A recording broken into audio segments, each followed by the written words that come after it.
Le 6 janvier 2021, assaut du Capitole. Les États-Unis, la nation qui se targue d'être le bastion de la démocratie, a vécu ce jour un épisode digne d'un film d'action de série B. Imaginez des manifestants en tenue paramilitaire, des bureaux vandalisés et un président sortant qui tweete en pleine crise. L'assaut du Capitole, un moment qui restera dans les livres d'histoire ou dans un futur épisode de Netflix. Revenons un peu en arrière. Donald Trump, président sortant et grand amateur de Twitter, et ce avant d'être banni, refuse de reconnaître sa défaite face à Joe Biden. Il accuse, sans preuve, que l'élection a été truquée. Le 6 janvier, il s'adresse à des milliers de partisans rassemblés à Washington. Et là, il lance « Si vous ne vous battez pas de toutes vos forces, vous n'aurez plus de pays ». Autant dire qu'il ne parlait pas de bataille de paintball.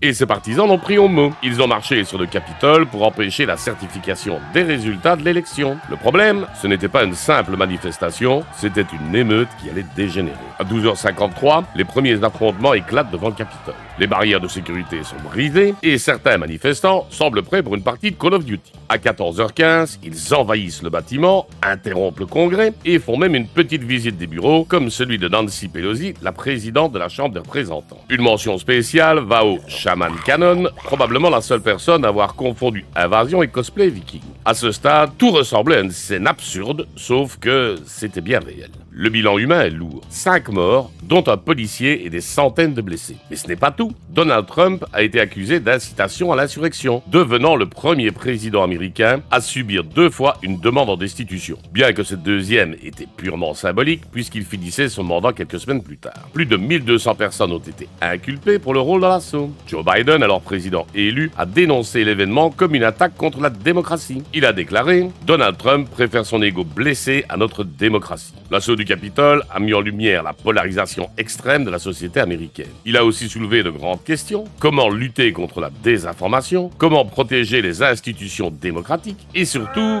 comment expliquer à vos enfants qu'un homme en fourrure avec des cornes a essayé de renverser la démocratie? Cet événement reste un rappel brutal que la démocratie, même dans ses bastions, est fragile. Et si on ne veut pas qu'elle s'effondre, il faudra plus que des tweets enflammés et des promesses vides. Mais une chose est sûre, le 6 janvier 2021 restera gravé dans les mémoires comme un jour où l'histoire s'est jouée en direct.